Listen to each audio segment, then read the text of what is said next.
Hi there. We're going to go over how to resize images today.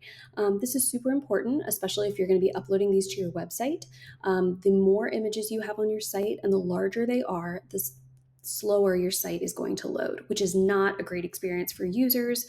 It could, ding you from an SEO perspective. So we want to make sure that any images that we upload are what we call saved for web. So one of the things that we've provided to you, you'll see close to this video are going to be this little cheat sheet that we've made.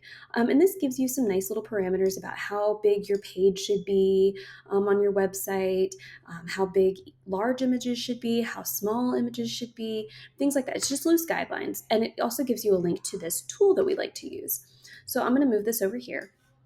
And we're going to go over this tool together really quick just so we can see the options that are available. So this is the Adobe Express Image Resizer. So I'm going to go ahead and grab my test image. You can see over here under size that it's about 1.2 megs, which is way too big for my website. So I want to go ahead and resize that. So I'm going to drag this into my tool. It's going to take it a second to load, and then these options all come up. So you can play around with these. There's lots of quick actions you can use, but the ones that we're going to focus on are kind of up here. So I have my aspect ratio. I can adjust depending on where this image is going to live at the end of the day. I'm going to go ahead and leave this on custom so that I can adjust the width and the height accordingly. If I want these to lock the current aspect, I keep the lock on. If I want to unlock that and do a little bit of fun cropping, I can do that as well.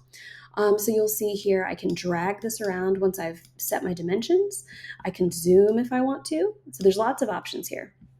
So what I'm going to do is reset my image, and I'm going to use my handy dandy guide over here with my image guidelines. So I want this to be about 1920 pixels, and I want it to be about 250 kilobytes as far as the size of the file is concerned.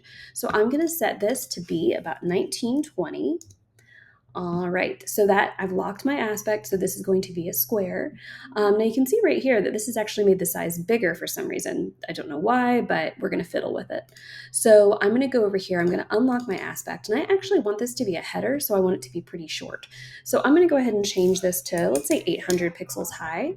And you can see I have this nice cropping. I'm gonna do a little bit of an adjustment. All right, so then I'm going to take my slider bar and I'm just going to reduce my quality. Let's try 85%. That should give me more than enough quality without things looking pixelated. This looks pretty nice to me. And you can see right here that it does a comparison of my compressed size versus my original size, and I've saved a ton of space. And this gets me to about that 120. I could probably go a little lower. Let's get closer to 125. We'll try 80%. All right, this makes me happy. So I'm not exactly at 125, but I'm close to it, which is the important part. The closer you can get to kind of the guidelines that we've set, the better you're going to be as far as image size. So I'm just going to go ahead and hit download. All right, and I can sign up if I want to, but usually I just use this. So usually it'll just download straight to your files and you can sort it as you need to. You'll just need to rename your file. So this is a free tool, like I said. There are some additional options in Adobe Express. If you wanted to upgrade, you could, but this is a nice one and it's easy to use. So we hope you have a good time resizing your images and uploading them to the website. Have a great day.